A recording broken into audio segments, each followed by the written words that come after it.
طریقے میں جو دعا ہم پڑھتے ہیں اس کا فلسفہ اور اس کی تفسیر پر مبنی 2 لیکچرز میں آپ کے سامنے اس پہلے مرحلے میں پیش کروں گا۔ اس کا پہلا حصہ یعنی جو لیکچر 2 حصوں میں ہوگا، آدھا حصہ آج میں آپ کے سامنے پیش کروں گا اور آدھا حصہ کل پیش کروں گا، اور کوشش یہ ہوگی کہ آج ہم دعا کے 3 پارٹ تفسیر کے ساتھ مکمل کر سکیں تاکہ باقی 3 پارٹ ہم کل کے لیکچر میں مکمل کریں۔ اس سے پہلے کہ ہم دعا کی تفسیر میں جائیں، دعا کے الفاظ میں جائیں، سب سے پہلے یہ دیکھیں کہ دعا کیا ہے۔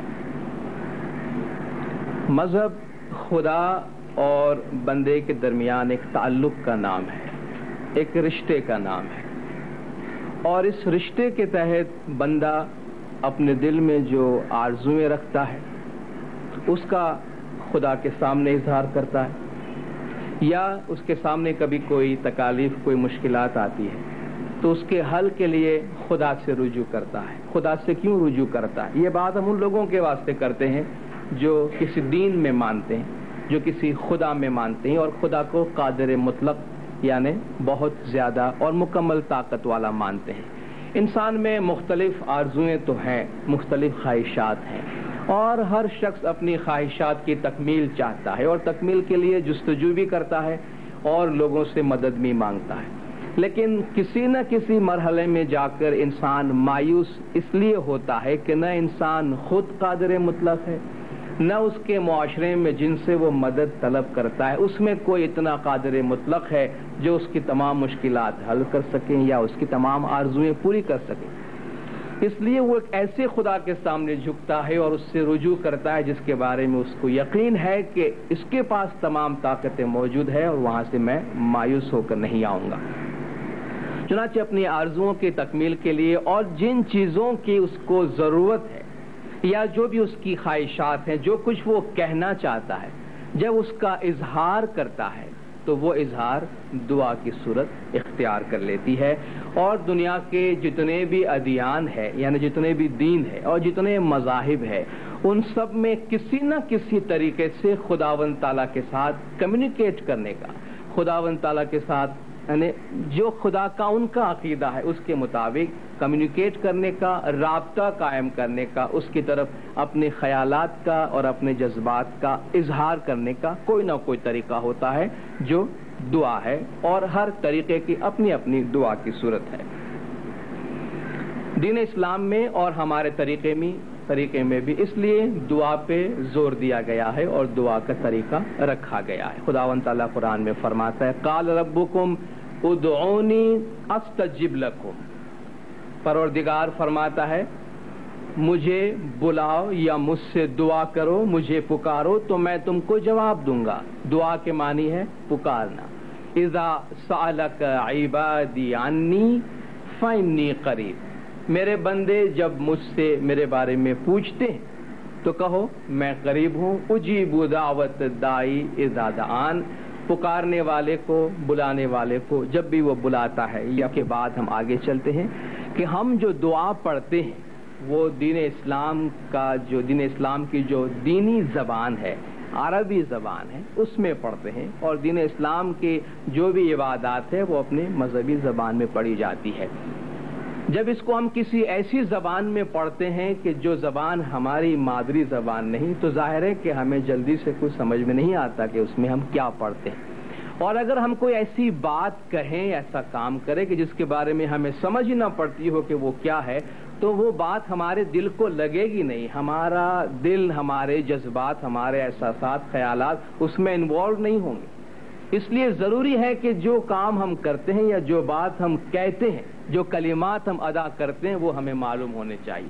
اس لیے کم از کم دعا کا ترجمہ اور دعا کے جو معنی ہے اس کا علم ہمیں ہو، تاکہ جب ہم کوئی جملہ کہتے ہیں الحمدللہ رب العالمین یا سجد وجہی الیک یا اللہم اغفر لنا ذنوبنا، تو ہمیں پتا ہو کہ ہم کیا کہتے ہیں، اور جب ہمیں پتا ہو کہ ہم کیا کہتے ہیں تو ہم دل کے ساتھ اور اپنے تمام جذبات اور احساسات کے ساتھ یہ بات کہیں گے۔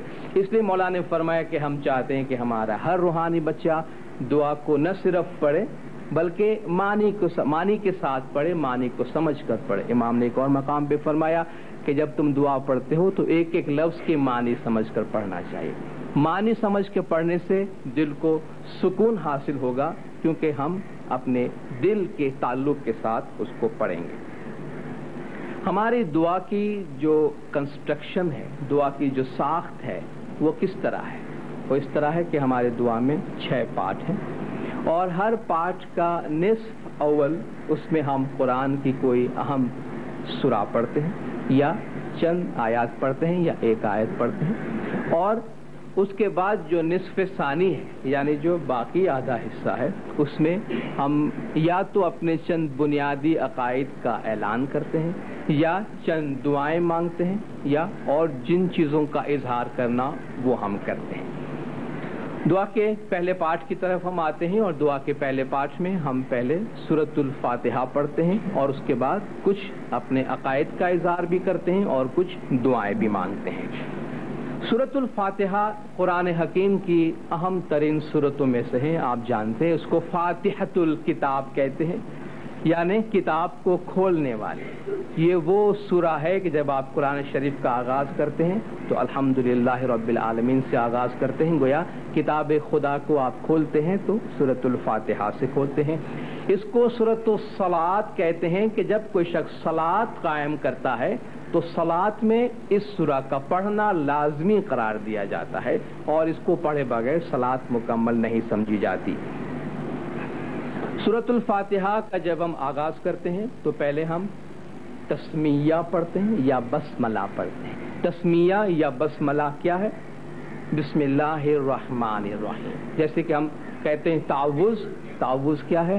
اعوذ باللہ من الشیطان الرجیم۔ اس سارے جملے کو آپ مختصر کہتے ہیں تو کہتے ہیں بے تعوذ پڑھو، اس کا مطلب آپ اعوذ باللہ من الشیطان الرجیم پڑھے۔ اسی طرح تسمیہ کے معنی ہے نام رکھنا، تسمیہ پڑھنا یا بسملہ پڑھنا کے معنی ہے بسم اللہ الرحمن الرحیم پڑھنا۔ دین اسلام میں کسی بھی نیک کام کا جب آغاز کیا جاتا ہے تو یہ حکم دیا گیا ہے کہ اللہ کے نام کے ساتھ آغاز کرو۔ اور جب قرآن کا نزول شروع ہوا، آپ جانتے ہیں قرآن کی سب سے پہلی آیت کون سی ہے؟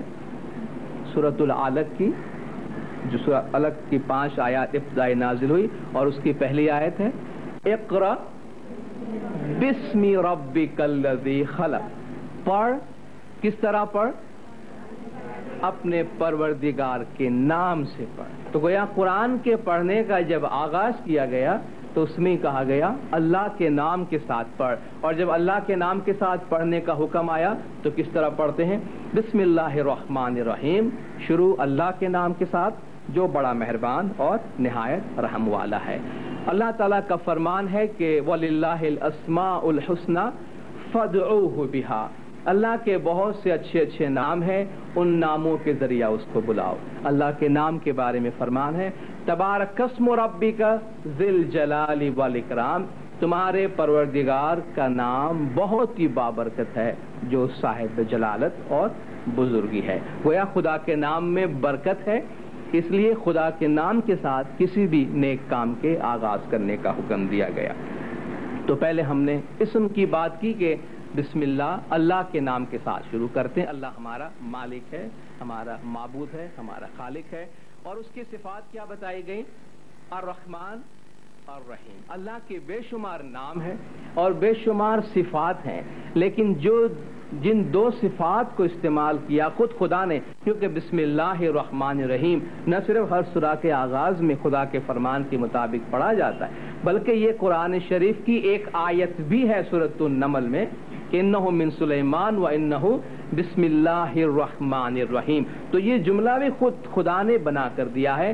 تو اللہ نے اپنے نام کے ساتھ اپنے 2 صفاتی ناموں کا اضافہ فرمایا، اور ان دونوں ناموں کا تعلق رحمت سے ہے، اور وہ اس وجہ سے ہے کہ دین اسلام کو خدا نے جس طرح پیش کیا ہے وہ یہ ہے کہ یہ دین رحمت ہے، جس میں خدا اپنے آپ کو قہار، جبار، مختلف ناموں سے یاد تو کرتا ہے، لیکن سب سے بڑا نام، وہ نام جو تمام چیزوں کو اپنے گھیرے میں لیتا ہے، وہ رحمان اور رحیم ہے، رحمت کی صفت۔ اس لیے خدا نے فرمایا وَرَحْمَتِي وَسِعَتْ کل شیء، میری رحمت نے ہر چیز کو اپنے گھیرے میں لے لیا ہے۔ قل یا عبادی الذین اسرفوا علی انفسہم لا تقنطوا من رحمت اللہ ان اللہ یغفر الذنوب جميعا، اے محمد کہہ دو یا عبادی الذین اسرفوا، اے میرے بندو جنہوں نے اپنی جان پہ ظلم کیا ہے، یعنی برے کاموں کے ذریعہ، برے اعمال کے ذریعہ اپنی جان پہ ظلم کیا ہے، لا تقنطوا من رحمت اللہ، اگر تم معافی مانگنا چاہتے ہو، اگر تم واپس ہونا چاہتے ہو، اگر تم سدھرنا چاہتے ہو، نیک بننا چاہتے ہو، توبہ کرنا چاہتے ہو، تو خدا کی رحمت سے مایوس نہ ہونا۔ یہ نہ سمجھو کہ میں نے اتنے برے کام کیے اب میرے لیے سدھرنے کی کوئی گنجائش نہیں، بلکہ فرمایا لا تقنطوا من رحمت اللہ، خدا کی رحمت سے مایوس نہ ہونا۔ مولا کا ایک ارشاد ہے ڈسپونڈنسی از اے سن، یعنی مایوسی گناہ ہے، دین اسلام میں مایوسی گناہ ہے۔ ان اللہ یغفر الذنوب جميعا، خدا تمام گناہ معاف کر دیتا ہے کیونکہ وہ غفور ہے، رحیم ہے، معاف کرنے والا ہے، بڑا رحمان اور بڑا رحیم ہے۔ نہ صرف یہ خدا نے اپنے آپ کو رحمان اور رحیم کے صفت سے لوگوں کے سامنے، اپنے بندوں کے سامنے پیش کیا، بلکہ خدا نے جب اپنے رسول کا ذکر کیا ان کے بارے میں کیا فرمایا؟ وما ارسلناک الا رحمۃ للعالمین، ہم نے آپ کو نہیں بھیجا مگر تمام جہانوں کے واسطے رحمت بنا کر۔ وہ اللہ بھی رحمت ہے، اس کا رسول خاتم النبی وہ بھی رحمت ہے، اور مومنین کے واسطے فرمایا کہ محمد رسول اللہ والذین معہ اشداء علی الکفار رحماء بینہم، محمد اللہ کے رسول ہے اور ان کے ساتھ جو لوگ ہیں یعنی جو مومنین ہیں وہ کافروں پہ بڑے سخت ہیں، رحماء بینہم، لیکن آپس میں رحماء ہے، رحماء جو ہے وہ رحیم کی جمع ہے، یعنی مومنین آپس میں رحیم ہیں، ایک دوسرے پہ مہربانی کرنے والے ہیں۔ گویا اللہ بھی رحمت والا ہے، رسول رحمت والا ہے، مومنین رحمت والے ہیں، اور یہ جو دین ہے اس دین کا نام کیا ہے؟ اسلام ہے۔ اسلام کا لفظ جب ہم سنتے ہیں تو اس میں کتنی ملائمت ہمیں نظر آتی ہے کہ یہ امن کا دین ہے، یعنی یہ سختی کا دین نہیں ہے، تکلیف پہنچانے والا دین نہیں ہے۔ ظاہر ہے کہ جہاں رحمت ہو وہاں امن و امان ہوتا ہے، اور اس دین کا سلام کیا ہے؟ اس کا جو گریٹنگ ہے وہ کیا ہے؟ السلام علیکم، تمام مسلمانوں کی سلام۔ یہ مولا کا فرمان ہے کہ جب تم کہتے ہو السلام علیکم اٹ مینس پیس۔ مولا نے اور مقام پہ فرمایا کہ میں اس دن کی بات کرتا ہوں جو میرا دین ہے، جو اسلام ہے، اور اس کا سلام ہے السلام علیکم، اور اس کا جواب ہے وعلیکم السلام، یعنی تم پہ پیس ہو، تم پہ امن ہو، سلامتی ہو، اور سلامتی اور امن رحمت کے بغیر نہیں آتا۔ تو خدا نے جو رحمان اور رحیم کا ذکر کیا، یہ خدا کی ذات سے لے کر پورے رسول اور مومنین سے گزر کر اس دین کے حوالے سے تمام مومنین کی زندگیوں پر پھیل جاتا ہے، اور نہ صرف مومنین کی زندگیوں پر بلکہ مومنین سے ہوتے ہوئے تمام انسانوں پر خدا کی یہ رحمت پہنچتی ہے اور پھیل جاتی ہے۔ اس کے بعد سورۃ الفاتحہ کی جو پہلی آیت ہے ہم اس کا ذکر کرتے ہیں، الحمدللہ رب العالمین، اور سورۃ الفاتحہ کو ام الکتاب کہتے ہیں، کتاب کی ماں کہتے ہیں۔ کتاب کی ماں کیوں کہتے ہیں؟ یوں سمجھیے قرآن شریف کا انڈیکس ہے، قرآن شریف کا نچوڑ ہے، جو کچھ پورے قرآن شریف میں فرمایا گیا ہے، مختصر الفاظ میں اگر کوئی اس کی ٹیچنگ کو جاننا چاہے، کوئی یہ کہ میرے پاس میں پورا قرآن نہیں پڑھ سکتا، مجھے مختصراً کوئی چیز دو جس کو میں اپنی پوری زندگی میں اپنا لوں، تو سورۃ الفاتحہ بھی اس کے لیے کافی ہو جائے۔ یہ پورے قرآن کی تعلیمات کا نچوڑ ہے۔ تو پہلا جملہ اس میں یہ کہا گیا الحمدللہ رب العالمین، تمام جہانوں کا پالنے والا جو اللہ ہے اسی کے لیے تمام تعریف ہے۔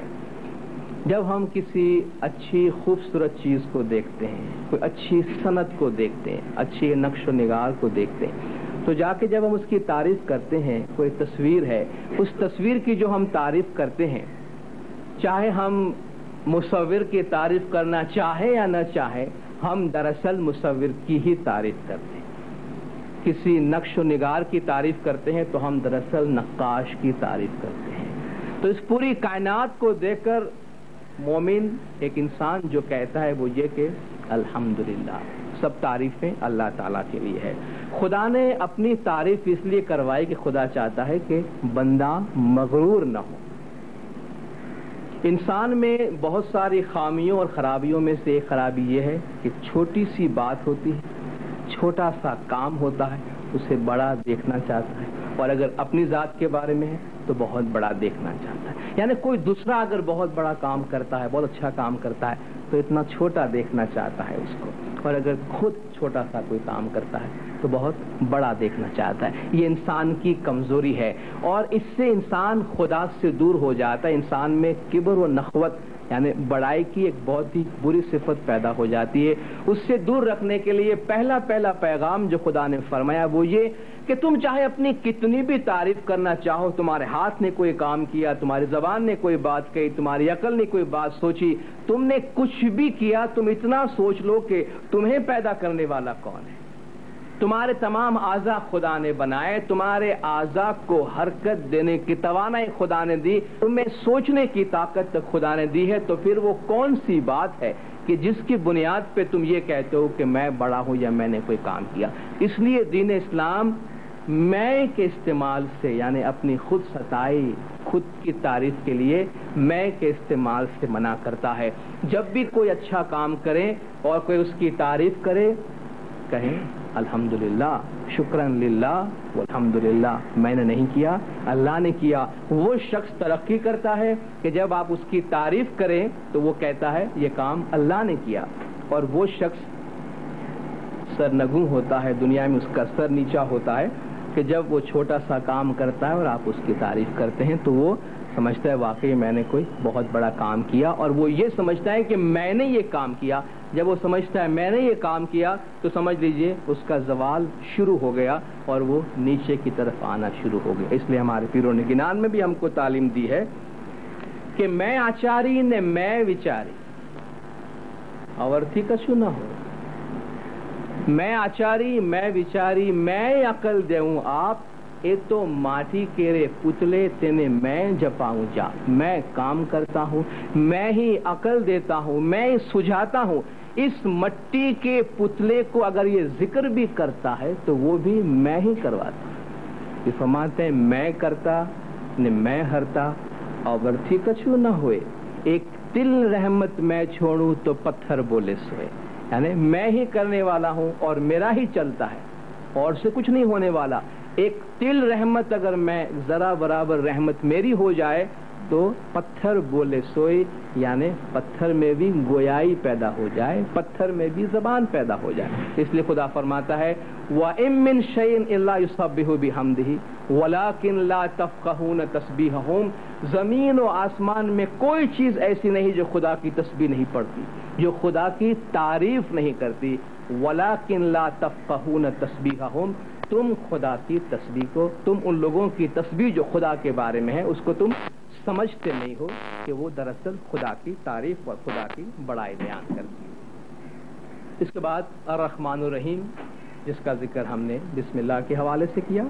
پھر ہے مالک یوم الدین، قیامت کے دین کا مالک۔ دین اسلام کے چند بنیادی عقائد ہیں، ان میں سے ایک عقیدہ یہ ہے کہ ایک دن یہ دنیا ختم ہوگی۔ اس وقت ہم آخرت کے بارے میں لیکچر نہیں کر رہے، اس لیے آخرت کا بہت ہی تھوڑا سا حوالہ دے کے ہم جاتے ہیں۔ آخرت کیا ہے، کیا اس کے مختلف تشریحات ہیں، اس کو یہاں بیان کرنے کی گنجائش نہیں۔ جب عقیدہ آخرت کے بارے میں کبھی کوئی لیکچر ہوگا تو اس کی تشریح اور تفسیر ہم وہاں بیان کریں گے۔ اس وقت بات صرف اتنی کرنی ہے کہ دین اسلام کی تعلیمات کے مطابق ایک شخص جو دنیا میں آیا ہے ایک دن اس کو مرنا ہے، اور اس کے مرنے کے بعد خدا کے حضور میں اس سے حاضر ہونا ہے، اور خدا کے حضور میں حاضر ہو کر اسے اپنے اعمال کا حساب دینا ہے۔ اس لیے ایک دن حساب کا دن ہونے والا ہے، ساری دنیا ختم ہو جائے گی، خدا کے حضور میں حاضر ہوگی، جسے قیامت کہتے ہیں۔ اس دن کو یوم الدین بھی کہتے ہیں۔ یعنی حساب کتاب کا دن. اور اس دن آج جو انسان کو تھوڑے بہت اختیارات حاصل ہیں وہ تمام اختیارات بھی ختم کر دیے جائیں گے. اور اس دن کے بارے میں فرمایا گیا مالک یوم الدین، وہ قیامت کے دن کا مالک ہے. آج ہم اپنے تھوڑے بہت اختیارات سے کوئی کام کر لیتے ہیں، لیکن اس دن ہمارے پاس کوئی اختیار باقی نہیں رہے گا. اس دن یہی پوچھا جائے گا کہ لمن الملک اليوم، آج حکومت کس کی ہے؟ للہ الواحد القہار، آج اس خدا کی حکومت ہے جو واحد ہے اور قہار ہے. آج تمہارے جو بھی جزوی اختیارات ہیں وہ ختم ہو جائیں گے. اور پیروں نے ہم کو گنان میں فرمایا مومن مہادن آوشے صاحب لیشے حساب، ایانا کیدھا کر تو کچھ سے پیارے تول شے پن نفا. کہ قیامت کا دن آئے گا، مولا حساب لے گا، آپ کے اعمال کو وزن کرے گا، دیکھے گا، اور پاپ اور پن یعنی نیکی اور بدی دونوں کا اس دن وزن کیا جائے گا. فَمَن يَعْمَلْ مِثْقَالَ ذَرَّةٍ خَيْرًا يَرَهُ وَمَن يَعْمَلْ مِثْقَالَ ذَرَّةٍ شَرًّا يَرَهُ. اس دن جو ایٹم کے جتنا رائی کے دانے ذرہ برابر اچھائی کیا ہوگا وہ اس کو دیکھے گا، جو ذرا برابر برائی کیا ہوگا جس نے وہ بھی دیکھ لے گا. یعنی خدا نے یہ نہیں فرمایا کہ ہم نے بس تم نے ایسا کیا ہم نے تمہارا حساب کر دیا، بلکہ اگر ہم چاہیں گے کہ ہمیں بتائیے ہم نے کیا کیا تو خدا فرماتا ہے خیرن یرا شرن یرا، یعنی اپنی آنکھوں سے اپنے اعمال کو دیکھے گا، اچھے یا برے. کہتے انسان کا جب آخری وقت آتا ہے تو جو بھی اعمال اس نے کیے ہیں وہ اس کی نظروں کے سامنے سے گزارا جاتا ہے. جیسے کہ آج کی فیسلٹی کے مطابق آپ کسی چیز کو ویڈیو میں اتار لیتے ہیں، پھر اگر آپ اس کو پھر سے دکھانا چاہیں تو دکھاتے ہیں. بالکل اسی طرح ہمارے اعمال خدا کے پاس ریکارڈ ہوتے ہیں. خدا فرماتا ہے اگر وہ دیکھنا چاہے تو دیکھ لے کہ اس نے یہ کام کیا ہے یا نہیں کیا ہے، اس کے اعمال اس کو دکھائے جائیں گے. سورۃ الفاتحہ جو ہے اس کے بھی دو حصے ہیں. دو حصے اس طرح ہے کہ شروع کے حصے میں خدا کی تعریف ہے اور اس کے بعد بندے کی کچھ دعائیں ہیں اور کچھ اظہار. تو مالک یوم الدین کے بعد دوسرا حصہ اس کا شروع ہوتا ہے جس میں بندہ عبادت اور استعانت کا اظہار اور اخلاص کا اظہار کرتا ہے.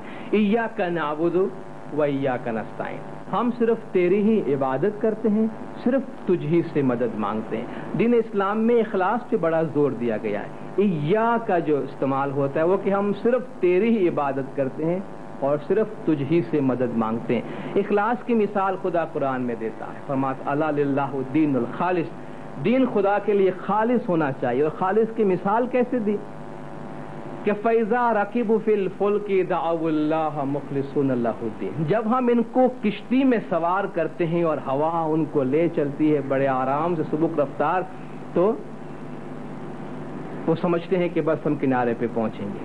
لیکن جب اچانک طوفان آتا ہے اور کشتی ان کو ڈبانے لگتی ہے تو بڑی خلوص کے ساتھ خدا کو یاد کرنے لگتے ہیں. لیکن جب ہم انہیں کنارے پہ پہنچاتے ہیں تو شرک کرنے لگتے ہیں. یعنی انسان جب مشکلات میں ہوتا ہے تو جس طرح خدا کو یاد کرتا ہے، خدا فرماتا ہے اخلاص کی یہ صورت. ایک چھوٹی سی مثال آج کے حوالے سے دیں. اگر ہم ہوائی جہاز میں سفر کرتے ہیں 31,000 فیٹ کی بلندی پر اور اچانک خدا نہ خواستہ ہم سے یہ کہا جائے کہ یا تو آپ ہائی جیکنگ کا شکار ہو گئے ہیں یا کوئی فنی خرابی ایسی ہے کہ صحیح سلامت زمین پہ اترنا ناممکن ہے، یہ جہاز سوائے اب زمین پہ گرنے کے اس کا کوئی چارہ خدا نہ خواستہ کوئی چارہ باقی نہیں. ایک منٹ کے واسطے تصور کریں اس وقت ہماری حالت کیا ہوگی. جتنے بھی ہمارے خیالات احساسات تعلقات سب ایک طرف رہیں گے اور خلوص سے دل سے خدا کو یاد کریں.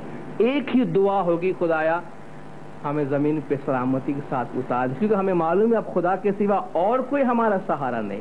اور ہم بڑی بڑی منتیں مانیں گے، اگر خدایا تو مجھے زمین پہ صحیح سلامت اتار دے تو میں یہ کروں گی یہ کروں گا. یہ جتنی منتیں مشکل سے مشکل منتیں جو ناممکن ہو وہ بھی آپ کرنے کے لیے تیار ہوں گے اس.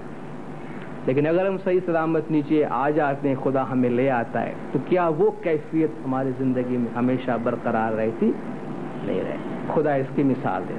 خالص جو ہم کہتے ہیں ایاک، خدا فرماتا ہے اخلاص یہ ہے کہ اس حالت میں جو تمہاری عبادت ہوتی ہے اس اخلاص کو پہلے تو حاصل کرنا مشکل ہے، حاصل کر کے ہمیشہ اس پہ رہنا تو ناممکن ہوتا ہے، لیکن کوشش ہونی چاہیے۔ تو جب ہم کہتے ہیں ایاک نعبد و ایاک نستعین، ہم صرف تیری ہی عبادت کرتے ہیں، تجھ ہی سے مدد مانگتے ہیں، تو خدا کی عبادت اور خدا کی مدد میں یہ اخلاص ہونا چاہیے۔ اگر اس وقت اس حد تک نہ پہنچ سکے تو اس سے قریب پہنچنے کی ضرور کوشش کرنی چاہیے۔ اس کے بعد ہم دعائیں مانگتے ہیں اسی کے اندر، خدا کی سکھائی ہوئی دعا، اور روایت کے مطابق اگر یہ سورۃ العلق کے بعد سورۃ الفاتحہ نازل ہوئی ہے تو اس حساب سے یہ جو دعا ابھی ہم پڑھیں گے وہ قرآن کی سب سے پہلی دعا ہے۔ اہدنا الصراط المستقیم صراط الذین انعمت علیہم غیر المغضوب علیہم ولا الضالین۔ اے خدایا ہمیں سیدھے راستے کی ہدایت کرتے رہے، ان کا راہ جن پر تو نے انعام کیا، نہ کہ ان کی راہ جن پہ تو نے غضب کیا اور جو گمراہ ہو گئے۔ یہ دعا ہے۔ ظاہر ہے کہ جب خدا کوئی دعا سکھاتا ہے اور ہم خود کوئی دعا مانگتے ہیں اس میں بڑا فرق ہوتا ہے۔ میں بھی ہماری جو دعا ہم بناتے ہیں خدا کے نزدیک اس دعا کی کوئی خاص حیثیت نہ ہو۔ مثلا میں بازار میں نکلا ہوں، مجھے کوئی مکان نہیں مل رہا ہے تو میں یہ دعا مانگوں خدا ہے مجھے کوئی مکان دلوا دے، ہمارے لیے بہت بڑی بات ہوگی، یا مجھے امتحان میں پاس کروا دے۔ مطلب یا کوئی پیسے کی ضرورت ہے، کہیں سے کوئی پیسے مانگنے جا رہا ہے تو سوچ رہا ہے کہ مولا اس کے دل میں بسنا ہے کہ مجھے قرض دے دے۔ یہ ہماری دعائیں اس طرح کی ہوتی ہے نا، بڑی محدود ہماری اپنی دنیا کی۔ خدا کے پاس شاید وہ رحمان رحیم ہے لیکن ایسی چھوٹی چیزوں کی کوئی اہمیت نہ بھی ہو، چکے یہ دعا اس نے پرسکرائب نہیں کی، ہم نے بنائی۔ لیکن جو دعا خدا سکھاتا ہے کہ تم مانگو کہ اہدنا الصراط المستقیم، اس دعا کی کتنی اہمیت ہوگی کہ جو خدا اگر فرماتا ہے تم یہ دعا مانگو، اس کا مطلب یہ ہے کہ صراط مستقیم پر تم اپنے طور پہ چلنے سے رہے اور دعا مانگے بغیر بھی چلنے سے رہے۔ تو پہلی بات کہ صراط مستقیم زمین پر ہے، اس پہ چلنے کے لیے دعائیں مانگو، اور صراط مستقیم کیا ہے وہ بھی بتایا گیا، اور جو صراط مستقیم پر نہیں، ہدایت پر نہیں، ان کا کیا حشر ہوتا ہے۔ صراط مستقیم کیا ہے؟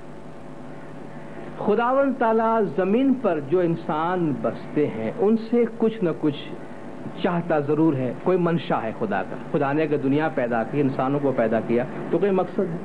اچھا وہ مقصد کیا ہے ہمیں نہیں معلوم۔ یعنی ایک انسان اگر پیدا ہو کر یہ کہہ دے کہ میں معلوم کر لوں خدا مجھ سے کیا چاہتا ہے، تو خدا نے اس کو اتنی عقل نہیں دی ہے کہ وہ خدا سے کمیونیکیٹ کر کے پوچھ لے کہ وہ ہم سے کیا چاہتا ہے۔ تو انسان خود خدا تک نہیں پہنچ سکتا۔ تو زمین پر رہنے کے لیے انسان سے خدا کیا چاہتا ہے وہ خود خدا بتاتا ہے، اور اس کو بتانے کے لیے خدا نے زمین پر پیغمبروں کو بھیجا ہے، اماموں کو بھیجا ہے۔ جب خدا نے پیغمبروں اور اماموں کو بھیجا ہے اس پیغام کے ساتھ کہ خدا ہم سے کیا چاہتا ہے، اور وہ جو پیغام زمین پر بنی نوع انسان کو پہنچاتے ہیں وہ ہدایت کی صورت میں آتا ہے، اور اس پیغام میں یہ کہا جاتا ہے کہ آپ کو یہ کرنا ہے اور یہ نہیں کرنا ہے۔ یعنی جو ہدایت خدا کی طرف سے زمین پر آتی ہے وہ صراط مستقیم ہے۔ اس کام کو، اس ہدایت کو، خدا کی مرضی کی راہ پہ چلنے کو صراط مستقیم کہا گیا، اور خدا کی مرضی کی راہ سے انحراف کرنے کو، بھٹک جانے کو گمراہوں کا راہ کہا گیا، کہ جس پہ خدا کی غضب نازل ہوا اور جو راستے سے بھٹک گئے۔ صراط مستقیم کو خدا فرماتا ہے یہ میرا راستہ ہے، صراطی میرا راستہ ہے، صراط اللہ یہ اللہ کا راستہ ہے۔ تو گویا جب ہم صراط مستقیم پہ چلتے ہیں، صحیح راستے پہ چلتے ہیں، تو اس راستے پہ ہمیں خدا ملتا ہے۔ تو صراط مستقیم ہدایت ہے، خدا کی رسی ہے، نبوت ہے، امامت ہے۔ اور جب یہ دعا ہم پڑھتے ہیں، روزانہ پڑھتے ہیں، اور جب تک قرآن ہے یہ دعا ہے اس وقت تک ہمیں پڑھنی ہے، تو گویا اس وقت تک صراط مستقیم زمین پر موجود ہے، اور اس وقت تک صراط مستقیم پر چلنے کی ضرورت ہے۔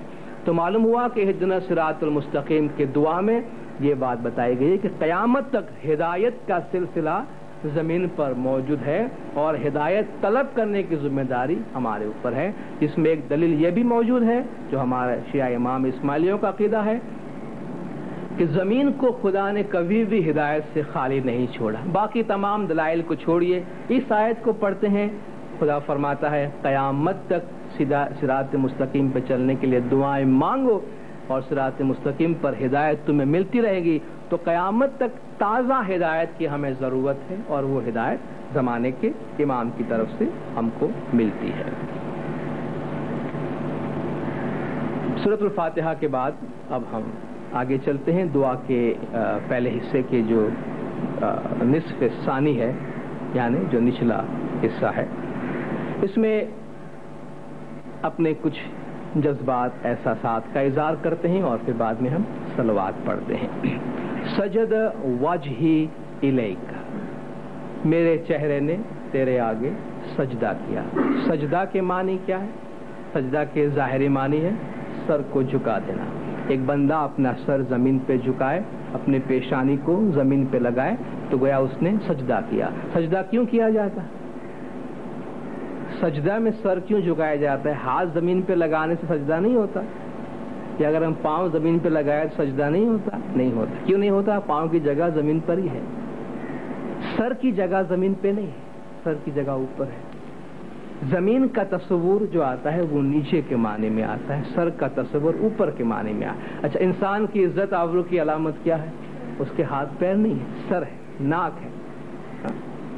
کہ جس کو کبھی کہتے ہیں کہ بھئی مر جائیں گے، سر کٹا دیں گے لیکن سر جھکائیں گے نہیں، اس کا مطلب کیا ہے؟ کہ ہم سرنڈر نہیں کریں گے، مر جائیں گے لیکن ہم اپنے آپ کو حوالے نہیں کریں گے۔ سجدے میں کیا بات کہی گئی؟ اپنا سر جھکا دو، خدا کے سپرد کرو۔ تو سجدے میں سر کو جھکانے کا مطلب یہ ہوا ہم نے اپنا سب کچھ، عزت آبرو جو کچھ بھی ہمارا سرمایہ ہے، چونکہ عزت آبرو بچانے کے لیے لوگ جان مال تک کی قربانی دے دیتا ہے، لیکن یہاں انسان اپنا ول، اپنا فریڈم، عزت آبرو سب خدا کے سپرد کرتا ہے، کہتا ہے اللہم لک سجودی و طاعتی۔